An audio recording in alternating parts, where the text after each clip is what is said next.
फल द्वितीया अशून्य शयन व्रत का व्रत विधान। राजा शतानिक ने कहा, मुनि कृपा कर आप फल द्वितीया का विधान कहें, जिसके करने से स्त्री विधवा नहीं होती और पति पत्नी का परस्पर वियोग भी नहीं होता। सुमंतु मुनि ने कहा, राजन मैं फल द्वितीया का विधान कहता हूं, इसी का नाम अशून्य शयना द्वितीया भी है।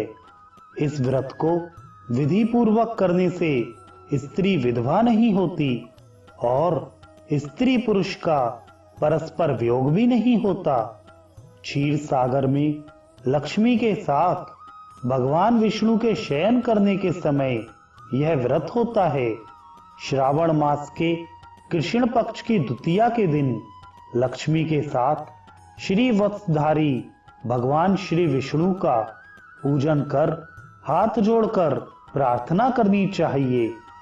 जो फल भगवान को प्रिय हैं, उन्हें भगवान की शैया पर समर्पित करना चाहिए और स्वयं भी रात्रि के समय उन्हीं फलों को खाकर दूसरे दिन ब्राह्मणों को दक्षिणा देनी चाहिए।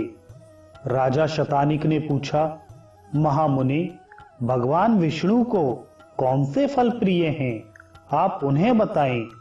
दूसरे दिन ब्राह्मणों को क्या दान देना चाहिए, उसे भी कहें।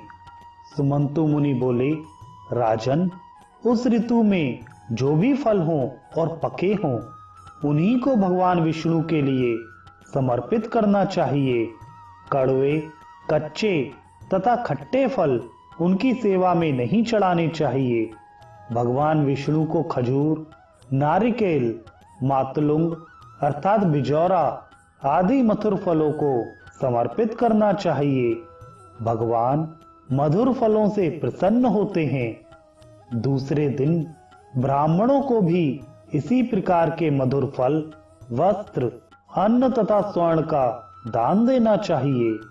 इस प्रकार जो पुरुष 4 मास तक व्रत करता है, उसका 3 जन्मों तक गृहस्थ जीवन नष्ट नहीं होता और ना तो ऐश्वर्य की कमी होती है।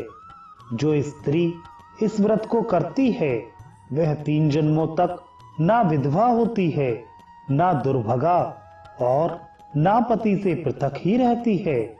इस व्रत के दिन अश्विनी कुमारों की भी पूजा करनी चाहिए।